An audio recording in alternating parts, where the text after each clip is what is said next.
What might arguably be the most epic show ever made, Game of Thrones, has officially ended. It wove together 8 seasons of shocking deaths and twists and turns. Here are 81 things you might have missed in the final season of the show. And of course, warning, spoilers are coming. The show is no stranger to changing up the imagery in the title sequences. In Season 8, Episode 1, what's probably most important to note is that the northern wall has a giant hole, reminding us of the Season 7 finale, where the reanimated Viserion obliterates the wall. We also get 3 new panels showing the fall of the wall, the Red Wedding, and Daenerys' dragons being born.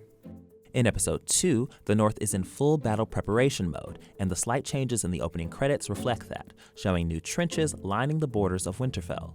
Also, in the previous episode, the opening showed blue tiles representing the army of the dead encroaching on Last Hearth. By Episode 2, the tiles fully encompass Last Hearth. The credits change again during the opening of Episode 3. The army of the dead is just outside Winterfell. Also, the torches in the crypts begin to go out as the shot pans. In earlier episodes, the torches stay on. In Episode 4, we now see a new post-war Winterfell. The insides of the castles are in shambles as bodies burn outside the castle walls. In Episode 5, yet another change. We see scorpions, those giant crossbow-like weapons that Qyburn created to slay dragons, sitting atop the walls at King's Landing. For the show's very last credit sequence, they changed yet again. This time there was no lion above the Iron Throne, showing that the Lannisters' reign has ended. And while the Red Keep is still shown as standing, other parts of King's Landing have been destroyed. We see a crack in the floor in the credits that we see later in the episode as Tyrion walks through the rubble. Back to Season 8, Episode 1. As the season begins, we see Daenerys and Jon Snow entering Winterfell with a large army and 2 dragons. This procession mirrors Season 1, Episode 1, when Robert Baratheon arrived at Winterfell to make Ned Stark Hand of the King. Not only do these 2 scenes look similar, but both scenes also share the exact same music.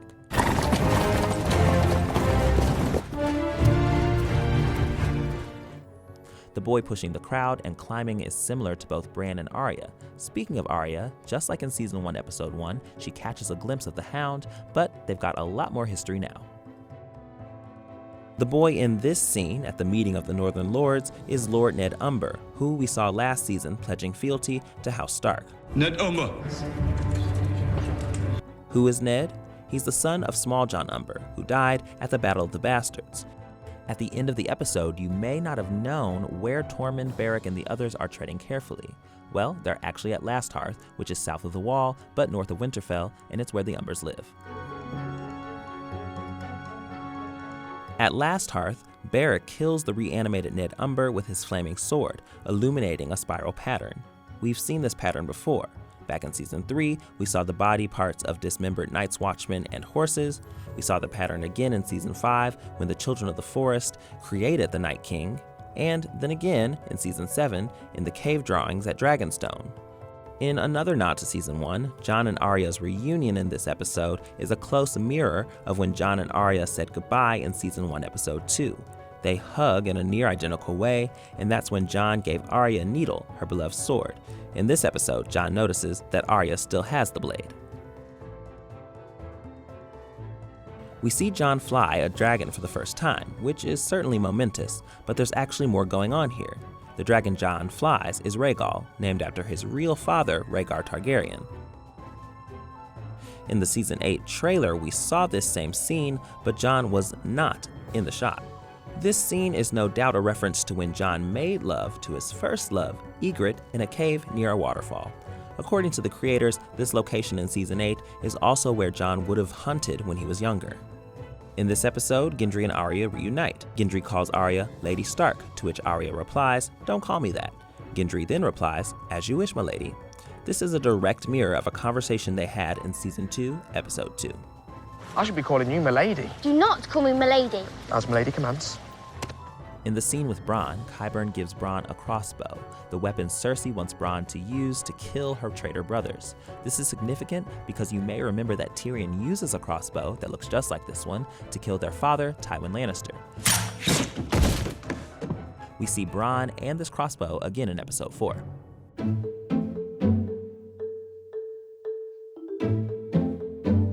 The episode opens on Jaime, who's found himself on trial by Daenerys and the Starks. He must answer for his murder of Dany's father, King Aerys II, as well as his role in Ned Stark's untimely death. When Daenerys demands that Jaime explain why he deserted Cersei, he responds, "Because this goes beyond loyalty. This is about survival." His words echo Brienne's in the season 7 finale.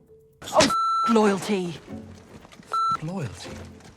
This goes beyond houses and honor and oaths. When it's decided that Jaime can join their ranks, Grey Worm begrudgingly returns his sword, known as Widow's Wail.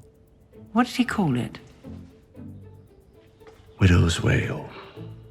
Widow's Wail is one of 2 blades the Lannisters forged after melting down ice, the ancestral sword of House Stark.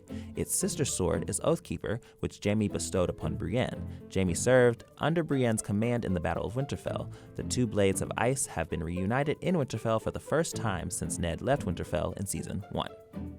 At the exact moment that Jaime is rearmed, we hear a familiar musical cue. The song is Jaime's theme, first played when Jaime recounts to Brienne the real reason he killed Aerys Targaryen. But you've kept your oath then. And again as he headed to River Run to break the Blackfish's siege. The flirtation between Arya and Gendry visually mirrors one of their past interactions in season 2.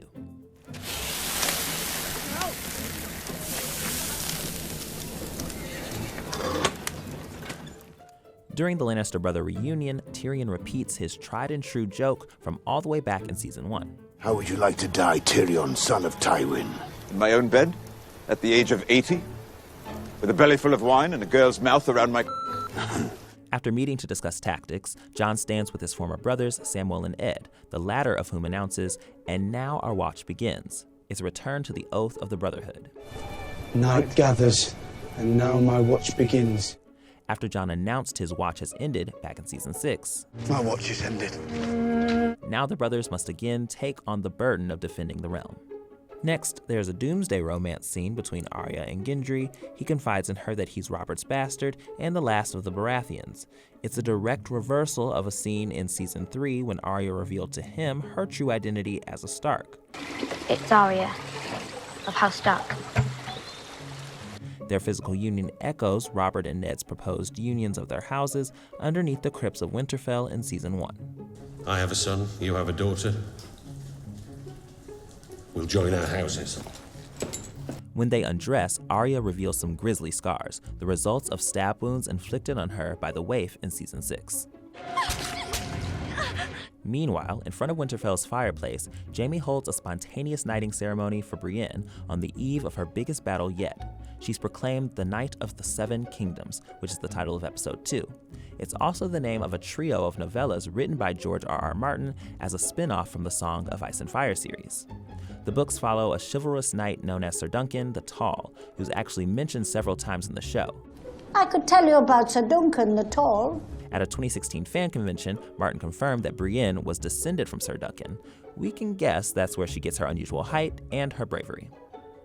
After Brienne's induction into the knighthood, Podrick performs Jenny of Oldstones, his own impressive rendition of a song from the original Song of Ice and Fire books. The song references Jenny of Oldstones, a character from the books who was married to Prince Duncan Targaryen. Jenny would dance with her ghost.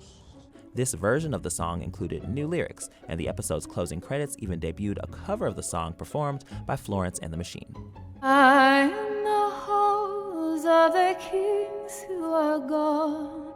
Podrick's singing is paired with a montage showing the people of Winterfell making their final preparations. The music and visuals evoke this scene from Return of the King, set to the sad tune of Pippin's song, The Edge of Night.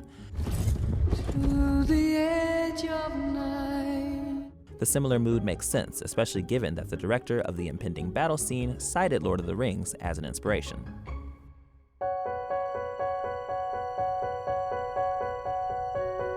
When Arya hands Sansa a weapon for the crypts, Sansa says she doesn't know how to use it, to which Arya responds, "Stick 'em with the pointy end." Her tongue-in-cheek advice recalls Jon's words when he gave her needle in the second ever episode of the show. First lesson, stick 'em with the pointy end. I know which end to use. It's a fan-favorite piece of dialogue that inspired the name of Season 1, Episode 8, The Pointy End. To light up the blaze with the Dothraki, Melisandre recites the phrase Aixio Onyo, which in Valyrian means Lord's Light. It's the same spell that Beric uses to ignite his own sword. However, unlike Melisandre, Beric can merely think the words and a flame will appear. In the midst of the flames, the Hound is momentarily immobilized with fear. He is, after all, pyrophobic, a consequence of the burn trauma inflicted on him by his brother, Gregor Clegane. I heard what your brother did to you. Press your face to the fire like you're a nice, juicy mutton chop. When Lyanna Mormont dies, she takes one of the White Walker's biggest assets with her, stabbing the White Giant in the eye. He collapses in the same place in Winterfell where Wun-Wun fell from an arrow in the eye after the Battle of the Bastards.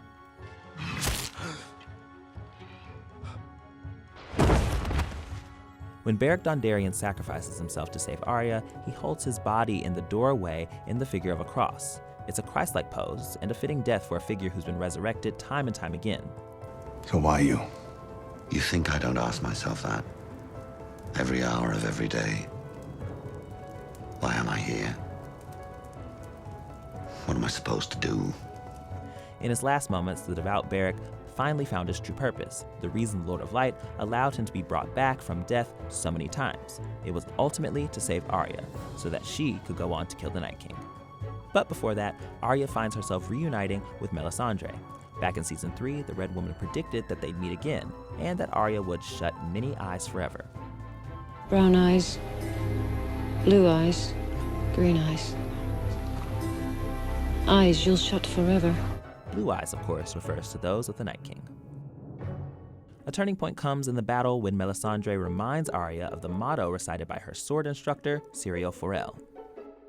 There is only one God, and his name is death. And there is only one thing we say to death. Not today. The culmination of the battle at the God's Wood was foreshadowed in one of Theon Greyjoy's first ever scenes in the series. The moment comes right after Catelyn Stark says that she thinks the Lannisters purposely pushed Bran out of the window. If it's what they want, if it comes to that, you know I'll stand behind you. Is there going to be a battle in the God's Wood? Arya ultimately kills the Night King with Catspaw, the dagger that Bran had given her at the same spot under the God's Wood back in Season 7. It's likely he knew that she'd need it to slay the Night King. I don't want it. Are you sure? It's Valyrian steel. The blade has lived a long life, and it was used by the Lannisters' hitman in an attempt to kill Bran back in Season 1. Arya plunges the dagger right into the Night King's chest, exactly where the Children of the Forest stabbed him with dragonglass, which we saw in Bran's vision back in Season 4. He was created by dragonglass and uncreated by Valyrian steel.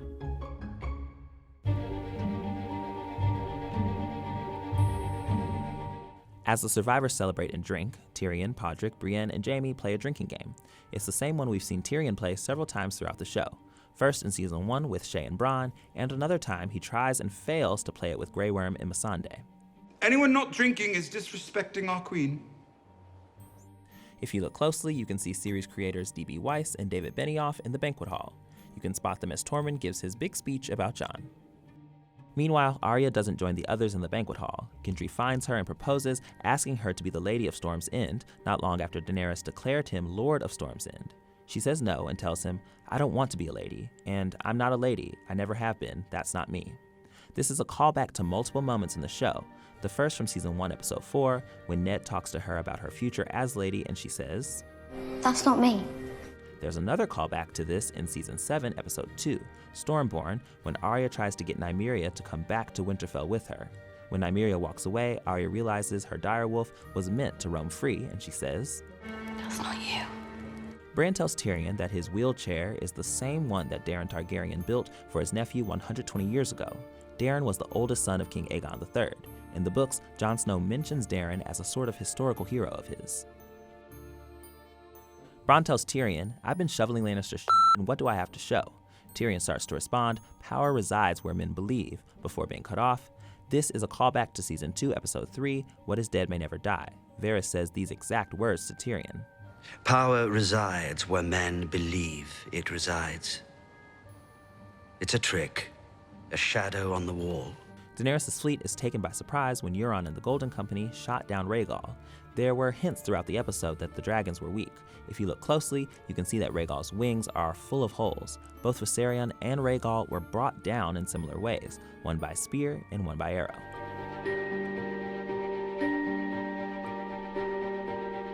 Euron uses a scorpion weapon to take down Rhaegal. We've seen scorpions before Season 8. They were invented by Qyburn and were last seen in the Season 7 episode The Spoils of War during the Loot Train attack. Bran uses one against Drogon. He hits but fails to kill him. Cersei gives the order from Missandei's execution, but the Mountain swings the sword. In the pilot episode, Ned Stark says, "The man who passes the sentence should swing the sword." This is not something the Lannisters do. Joffrey gives the order to someone else for Ned's head. And speaking of Ned Stark, in the first season, Cersei tells Ned, "When you play the Game of Thrones, you win, or you die." This explains why Cersei refuses to surrender. For her, she either takes the throne or loses her life. During the episode, both Daenerys and Cersei are seen in their full house garb. Daenerys is wearing full Targaryen red at the celebratory feast, a nod to her leaning into her house words of fire and blood. She's only ever worn red with another color. In the final scene of this episode, she's wearing red and white. Cersei is also in full red for the episode. Just as Daenerys is embracing her Targaryen nature, Cersei is back to full Lannister strength, lion necklace and all.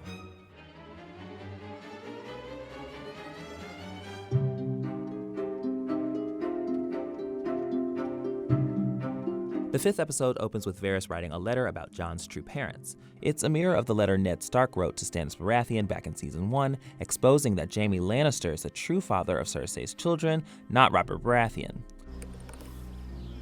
You will sail to Dragonstone tonight. You will place this in the hand of Stannis Baratheon. Lord Baelish, like Tyrion to Varys in the last episode, tries to convince Ned to drop it and allow Joffrey to take the throne. You would be wise to deny it to him and to make sure Joffrey succeeds. And like Ned, Varys pays the price for his actions with his life. As Varys writes his letters, he's interrupted by Marta, a little girl acting as one of his spies. We've actually seen Marta before. She was hiding in the crypt along with Varys during the Battle of Winterfell in Episode 3. Back in Season 7, Episode 2, Dany tells Varys, "If you ever betray me, I'll burn you alive." Well, it's clear Dany made good on that promise. When Tyrion sets Jaime free to go rescue Cersei, Jaime says, "Cersei once called me the stupidest Lannister." That's a callback to Season 7, Episode 7. Expedition North. I always knew you were the stupidest Lannister. Cersei was berating Jaime for heading north to fight against the threat beyond the wall. This conversation was the last time Jaime and Cersei saw each other and takes place in the exact same spot where they were reunited as the Red Keep crumbled in this episode. We get this scene of Dany's armies charging against the remaining Golden Company forces after a large chunk of them are blown away by Drogon's fire. The shot is a mirror image of the Battle of the Bastards when Jon is faced with an onslaught of men and horses. But unlike Jon's heroic fighting stance, Harry Strickland, the leader of the Golden Company, runs for his life. As Dany burns the outer wall at King's Landing, we see Cersei standing in the exact same spot she stood when she burned down the Sept of Baelor back in Season 6. Only this time, she's on the losing side. That Dany's dragon Drogon would fly over King's Landing was foreshadowed in Bran's vision in Season 4, Episode 2, as he touches the weirwood tree. Bran saw the shadow of a dragon above the rooftops. As the Hound attempts to convince Arya to leave the Red Keep instead of going to kill Cersei, he grabs her and shouts, "Look at me." The Hound does the same thing during the Battle of Blackwater in Season 2 with Sansa after she refuses to flee King's Landing with him. This shows the Hound's arc with the Stark daughters. Look at me. Clegane Bowl finally happened, which certainly comes as no surprise. But what is significant about the showdown is that the Hound dies with the zombified mountain by falling into the fiery city below. As we mentioned, the Hound is deathly afraid of fire because his brother put his face into a fire when they were children. But as the show's producer describes it, the one thing stronger in the Hound than his fear of fire is the hatred for the person who put that fear there in the first place. In Season 3, Episode 9, as Arya and the Hound travel, Arya tells him, "Someday, I'm gonna put a sword through your eye and out the back of your skull." That's exactly what the Hound ends up doing to his brother, the Mountain. We hear a familiar composition at 2 different points during the episode. The Rains of Castamere plays once as Cersei realizes she must flee the Red Keep,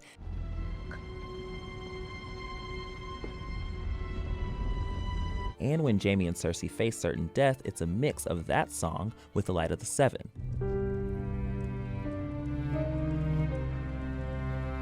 It's a clue that these characters won't survive the episode. Season 3, Episode 9 is called The Rains of Castamere, and we hear the song during the famous Red Wedding.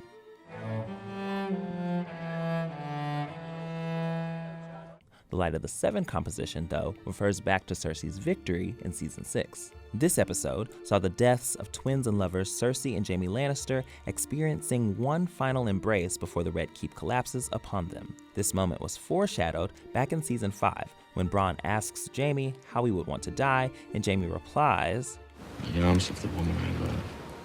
And it appears he does just that. There are other moments from the book that foreshadow this moment. In the books, Jaime says, "I cannot die while Cersei lives. We will die together as we were born together." And the show adapted this line from the book back in Season 1. Jaime and I are more than brother and sister. We shared a womb. Came into this world together, we belong together. We see a white horse standing in the middle of the ruins of King's Landing. Arya rides the horse out of the city.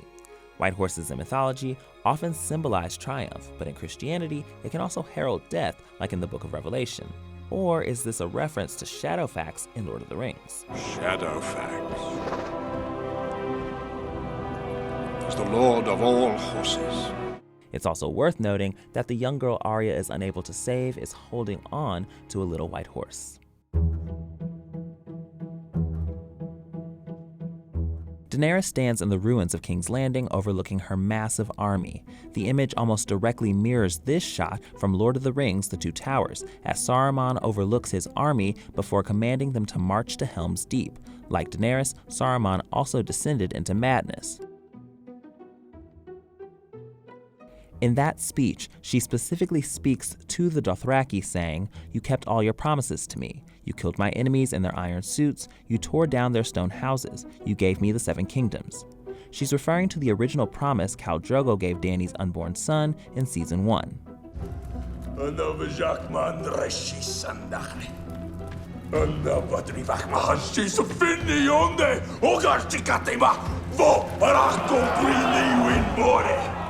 Dany recalls this speech in Season 6 when she names all the Dothraki her blood riders.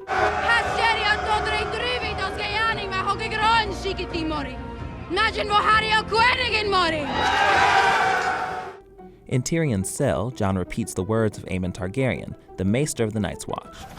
Love is the death of duty.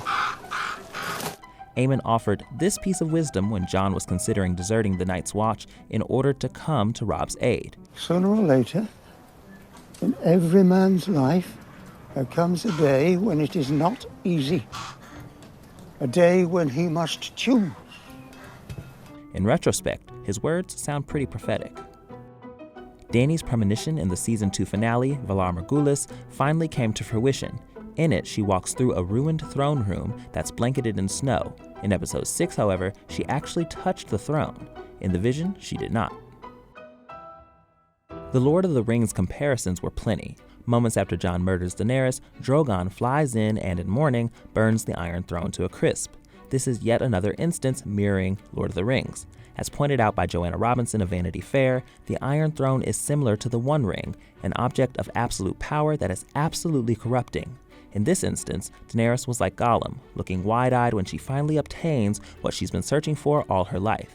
And then, like the One Ring, the throne is destroyed by fire, melting in front of our eyes, taking Daenerys along with it. As the Starks stand at the King's Landing docks and prepare to go their separate ways, Grey Worm also departs. He's heading towards Noth, which is where Missandei is from, right before the Battle of Winterfell and a few episodes before Missandei's tragic death. Grey Worm tells Missandei that after the war ends, that he would like to leave Westeros and asks her where she would want to go. She responds that she would like to go see Noth again. I'd like to see the beaches again. Grey Worm kept his promise, but had to make the journey alone. The Starks go their separate ways, Jon to the north, Sansa back to Winterfell, and Arya somewhere out west to lands unknown to Westerosi. This was yet another Lord of the Rings parallel. The The Return of the King ends with Frodo, Gandalf, and other characters sailing away to the Undying Lands. The two big farewells are visual and emotional mirrors of one another. And speaking of which, Arya's had the urge to explore what's west of Westeros since at least season 6, when she had this conversation with the Braavosi actress Lady Crane. Where will you go? Essos is east and Westeros is west. But what's west of Westeros? I don't know. Nobody does. It's where all the maps stop. The edge of the world, maybe. I'd like to see that. The Great Council meets in the Dragon Pit to decide Tyrion's fate and who will rule Westeros. Among the people on the council, Samwell Tarly, Edmure Tully, Robin Arryn, Jon Royce, Sir Brienne of Tarth, Sir Davos Seaworth, Gendry Baratheon, Yara Greyjoy, an unnamed Prince of Dorne, and then Sansa, Arya, and Bran. There are also a few unidentified lords, one possibly from the Westerlands, and another might be from a lesser-known house in the Reach. Edmure Tully, Catelyn Stark's younger brother, has provided some of the most memorable moments of comic relief on the show, and this episode was no different. Most memorably, in Season 3, he tried to light his father's funeral pyre and couldn't hit it.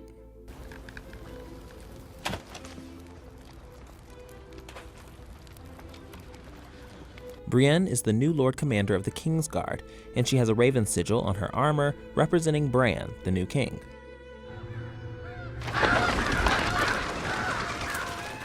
We see Brienne writing in the White Book, a book with records of the deeds of all the members of the Kingsguard. Brienne read Jaime's page back in Season 4, Episode 4. They're often known as the Kingslayer. It's the duty of the Lord Commander to fill those pages. And there's still room left in mine. Now that Brienne is Lord Commander, she fills Jaime's pages with the rest of his life and his death. We get to see exactly what Brienne writes in these pages about Jaime. We see her refer to the Loot Train battle from Season 7, Episode 4 as the Battle of Gold Road, which is a new name for that battle, and a better one. At the small council meeting, Sam presents Tyrion with a Song of Ice and Fire. It's a history of wars after King Robert, written by Archmaester Ebrose. Sam says he helped with the title. This is a callback to Season 7. I'm not writing a chronicle of the wars following the death of King Robert I, so it can sit on a shelf unread. What? You don't like the title? What would you call it then? Possibly something a bit more poetic? When the new small council assembles, Bronn says, "Or soon there won't be no more coin." Sir Davos, who's master of ships, corrects him by saying, "Any more." This is particularly funny because when we first met Davos, he couldn't read. He was taught by Shireen, Stannis Baratheon's daughter.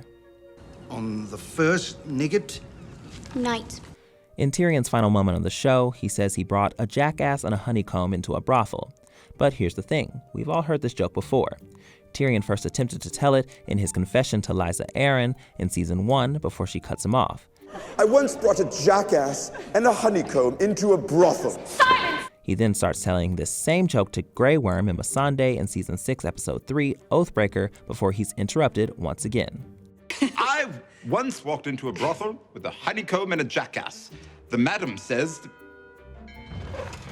Well, it looks like we'll never hear the punchline now. Tyrion's fussy chair rearranging is a habit left over from Tywin's small council meetings, which were memorable for passive-aggressive moves like this.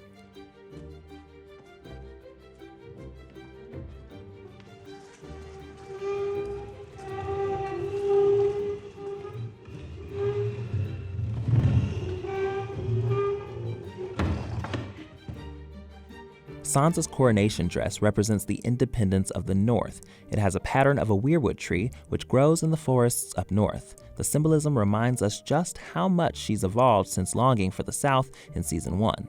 Sansa's crown also resembles one of Cersei's crowns, especially from the back. It suggests that Sansa took on the best of Cersei's queenly qualities. A lot of fans voiced their disappointment after Jon parted ways with Ghost in Episode 4 without so much as petting his wolf goodbye. That episode's director, David Nutter, explained that CGI considerations were the real reason behind Jon's abrupt send-off. Luckily, the visual effects team was able to pull together this last shot of Jon and Ghost's reunion.